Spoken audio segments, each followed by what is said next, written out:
do this. Let's play a little game of buy or sell, right? We're going to Hmm. go through some proposed trades, right? That's out there in the NFL trade atmosphere. And we're going to review these trades and say whether we're buying this trade actually going through or we would sell it, right? Yeah. So let's start at the very top. We're going to start with those Chicago Bears, right? This is going to be the trade. The Las Vegas Raiders, they trade Max Crosby and a 2027 fifth round pick, Okay. and they to the Bears, and then the Raiders get wide receiver DJ Moore and a 2026 first round pick. Huh. Where do I sign up to say yes to that trade? S- Uh, Oh, I'm I'm actually surprised. oh, I'm Let me bu- hear you. oh, I'm buying. I would buy this so quickly if I was the Chicago Bears because as much as I love DJ Moore, I love DJ Mhm. Moore. They have a very young group of wide receivers and a now crowded wide receiver room. And I think that is a casualty you can endure because of the Luther Burden draft pick, the Roma Dunze draft pick, Colston Loveland, and how much talent they have on that offense.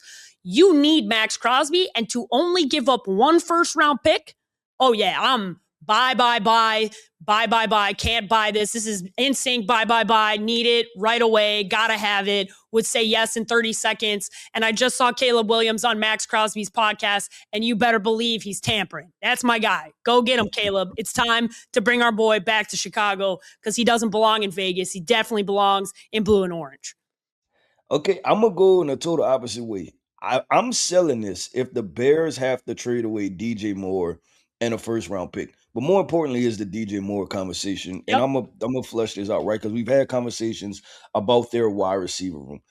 This is a young wide receiver room, Yep. has a lot of talent on it, but I think that these are still guys that have to take that next step, right? And I For sure. think DJ Moore is the leader of that locker room. Maybe give it one more year and I see who emerges out of Rome or Dunze or Luther Burden, but I have to see one of those guys take the next step. And I'm so trying to surround, make sure that Caleb Williams is in a good spot, right? It's good to do it one year. I want to see you do it again. If you do Yeah. it twice, as far as playing at a high level, I feel really comfortable with that. I think DJ Moore is the wide receiver that Caleb Williams trusts the most. I think Yeah. he's I the agree. most important wide receiver in that room, right? And even when I think about just some of the great moments that they've had in this Mhm. past season, right? The beating the Green Bay Packers with the last second touchdown in overtime, right? DJ Moore is that guy right now. Yeah. We're waiting on Roma Dunze to be the guy that we thought he was going to be, and then we still have to see what Luther Burden emerges into. So that would be the only part, the only pushback. And to be completely honest, this is how strongly I feel about DJ Moore.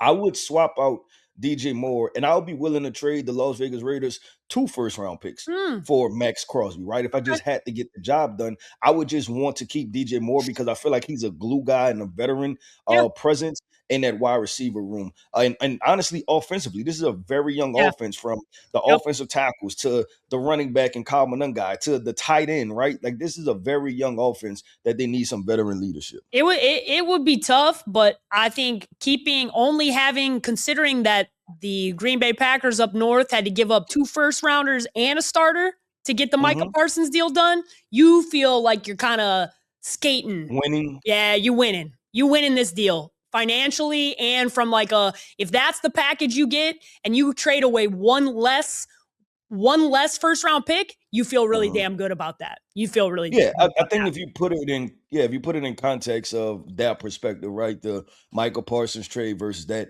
I just like I said, I was looking at the construction of this team, and I just I don't I want to just give feel away that DJ anybody. To be Moore. clear, I want to keep. I want to be total fan mode and acquire all assets, not have to give up anything. And I love the team and I love the chemistry. If I could put Roma Dunze in that conference, I would rather flip Rome than DJ Moore. Mhm. If I could do Yeah, that, but I think because Luther Burden's position mirrors more of what DJ does and he's on a rookie deal, there's more likely that this would happen because they already signed DJ Moore to a long-term contract. So because of that, the Raiders would want some guarantees on a guy that if the Raiders want to be able to have a guy that they can bring in to help Mendoza. So I think it makes sense for both sides.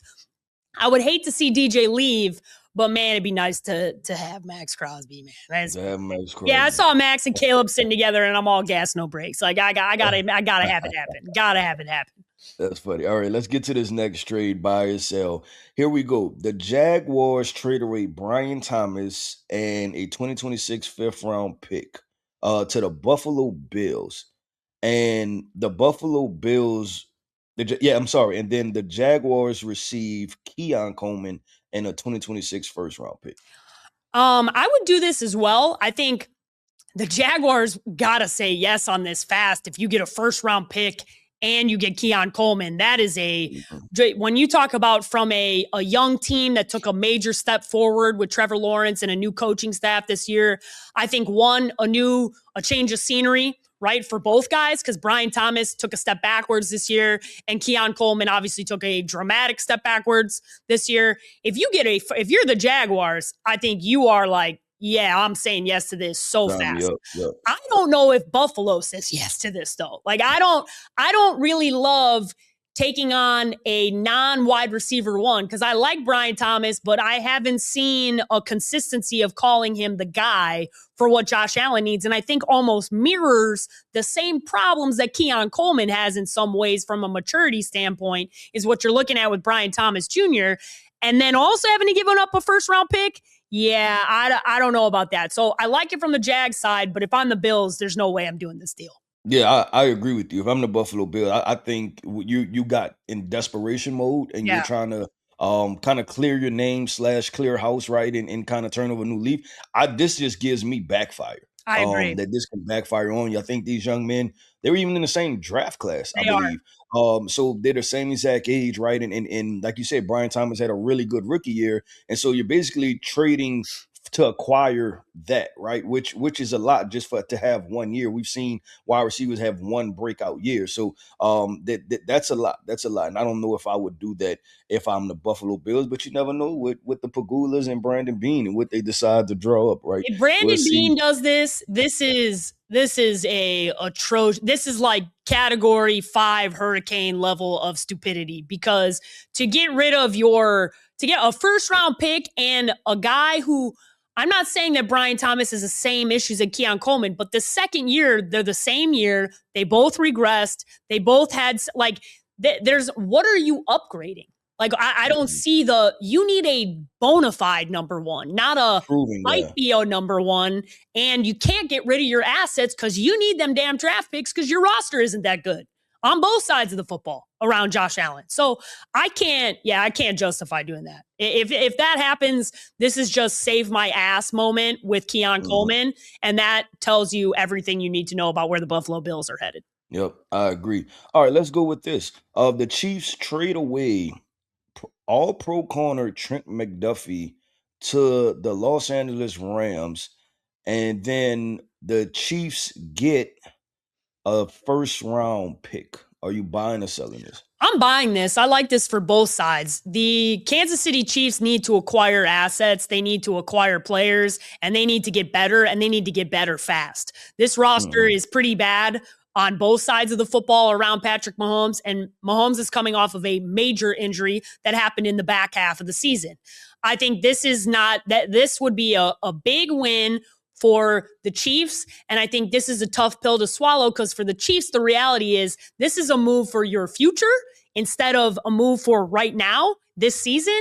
And the Rams are in win now mode, and we've known Les Snead to make moves that make sense for his team to push the chips to the middle. You got to be thinking, man, we were right there.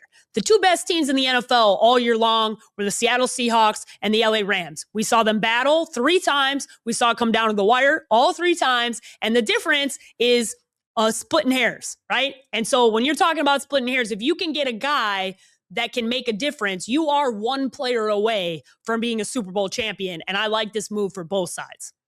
Yep, no, I'm right there with you. This is the first one that I'm buying, right? I look at Trent McDuffie, obviously an all-pro talent at the cornerback position, but you look at what's more important for this Kansas City Chiefs team right now as far as what they need, right? They're in dire need of offensive help on the offensive side of the football, right? We don't know if Travis Kelce is coming back or not, right? So the Chiefs need as many first-round picks as they can get to acquire high-end talent to give Patrick Mahomes more pieces to play with, right? Because we consistently do the comp to Tom Brady. Well, we have to understand Tom Brady went 10 years, an entire decade without winning a Super Bowl, right? So do you want to go through that type of drought? You don't want to do that. So how do you prevent that from happening? You have to sign more talent. You have to go acquire draft picks and get more talent. So I love Trent McDuffie as a player. I just think, honestly, he's probably more valuable and tips the scale more for the Los Angeles Rams winning the Super Bowl than what he does for the Kansas City Chiefs winning the Super Bowl. I think that's the best way to explain it. I agree. And I think the reality is when you look at both of these organizations, I think that plays into the tendencies of what actually will happen more likely. Like this, there were a Mhm. lot of trades in this Bill Barnwell article. A lot of them I rolled my eyes at because I said there ain't a chance in hell that shit's happening. And then some of them I went, okay, this is actually a tangible, close to what I could see happening. One, we know how the Rams are. Two, we know, in my opinion, I don't think it's very honestly, I don't think you can actually argue it that the Rams were the second best team behind the Seahawks all year long, Mhm. and they're very close. They know Stafford's coming back. You don't know if you're going to get another year past this year with Stafford, so you kind of got to go all in with making your roster the best that it can be, and I think this would be a great move for them. And unfortunately, Chiefs fans, you need to learn from what Keith just talked about, which was that 10-year gap happened because Bill Belichick tried to skate by, okay, a lot of times with drafting guys who weren't necessarily the best guys, or they didn't go into it with free agency and go acquire the best talent. Well, guess what? You should learn from that and not make the same mistakes and try and flip this roster a little faster because that roster was way far behind what it needed to be last year to actually be a Super Bowl contender. Yeah, I mean, you look at it as simple as this. If you're able to trade away Trent McDuffie, get a first round pick, is there a possibility you could use that first round pick to acquire AJ Brown? Right. Yep. And now you're talking about a totally different shift in paradigms. Right now, people are talking about, hey, is this the best team in the AFC Yep. once again? Right. So I think you kind of look at it from that perspective and have to kind of flesh out that idea as far as the importance of that first round pick to the Kansas City Chiefs. All right, let's wrap this up with this one right here. Right, I have the New York Giants and the Baltimore Ravens. The Ravens, they trade a 2026 fourth round pick to the Giants, and then they acquire Kayvon Thibodeau. Are you buying or selling this? I think I would buy this from the Ravens side because giving away a fourth round pick for Kayvon Thibodeau, I think, is a pretty good win considering the talent that that he is or can be at his peak. Now he has been kind of all over the place in his tenure with his time with the Giants, so I understand maybe not wanting to give away a ton of assets. But when you talk about how bad the pass rush has been last year, specifically for the Ravens, I think this would be a good move for them. I don't know that the New York Giants are going to do this because I don't know that they want to give up on the talent and the upside. I would like this a little more if it was a third round pick. I tend to see the drop off of fourth round versus a day one, day two pick and how much you value that versus how much you value day three picks. So that would move the needle for me. So I'm kind of splitting hairs in between. So I'm going to sell from one side and buy from the other.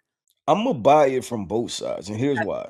It's been a very long time since the Baltimore Ravens, have had a go-to guy as an edge rusher, Yeah, right? for Probably sure. since the days of Terrell Suggs, right? And Yep. that's been almost a decade. Yeah. And Kayvon Thibodeau has that upside, right? He's a guy that has put together a season where he's had double-digit sacks. So I'm buying it from the Ravens perspective. Reason why I'm buying it from the Giants perspective is last year they drafted Abdul Carter, right? And having Abdul Carter there, it felt as though they didn't know how to utilize all three guys. When I talk Yeah. about Abdul Carter, Kayvon Thibodeau, and then Brian Brian Burns, Burns. I think this frees up Abdul Carter to play edge full time, and then now he could potentially be a double-digit sack guy. If I'm the Giants, would I like to squeeze the Ravens for maybe a Yeah. second or third round pick, right? Like you want a little bit more for Yeah. Kayvon Thibodeau, even because you spent the top 10 pick on him. But I don't think it's all bad with the Giants losing Kayvon Thibodeau. Is because they have so many, they have two guys that's ultra talented too. And Brian Burns is ultimately their ace in the hole when it comes to pass rushing. And now it's about giving Abdul Carter those reps. Well, and it's also a timing thing, right? When you're talking about they just started the clock on the rookie deal for having to pay Abdul Carter, whereas Kayvon Thibodeau's coming up for being paid, and That's another part. that Yeah, that's a huge part of it. that's a huge Huge. part of it. And the reality is, if you're taking those three based off of productivity, contract, and just looking into the future, it's not about what you did for me. It's what I'm projecting you can do for me and how much I have to pay you. That's how the NFL is looking at it. So I see it from, hey, the Giants need to they need to only have two guys because they need to get the best out of Abdul Carter, and they already know who they have with Brian Burns. So from a contract standpoint, I'm not wanting to pay Kayvon. I just think they could squeeze the Ravens for a third-round pick, and I like just a little bit more. You got to squeeze a little more juice, right? You just need to get that third-round pick. But at the end of the day, I think it works for both sides. Yeah, it might be a situation where you have to pick up the phone, right, and call another team and see if they Yeah, interested. try and Just yeah, drum it get up. the Ravens a little jealous, right? Yeah. Drum up some of that Call the jealousy a little Cowboys. bit, Call the right? Cowboys. That'll get that deal done real quickly. The moment that the Giants find out that the Cowboys are involved, this is how the NFC East works. Okay, you just make one, just flirt with the Cowboys. Okay, and then the rest of the NFC East will all jump in. And we talked about Washington being a team that needs pass rushers. I'd call that team too. Start making it happen. Mhm. I know everybody doesn't like to make trades in the division, which is why it doesn't tend to happen. But you just flirt with them and then you trade them outside the Mhm. division. That's There what you you need go. to do. You let them help you. Let them help you. Correct. Let them help you. Use them to get what you want here. Okay. Use the Cowboys because Jerry is very easy to manipulate.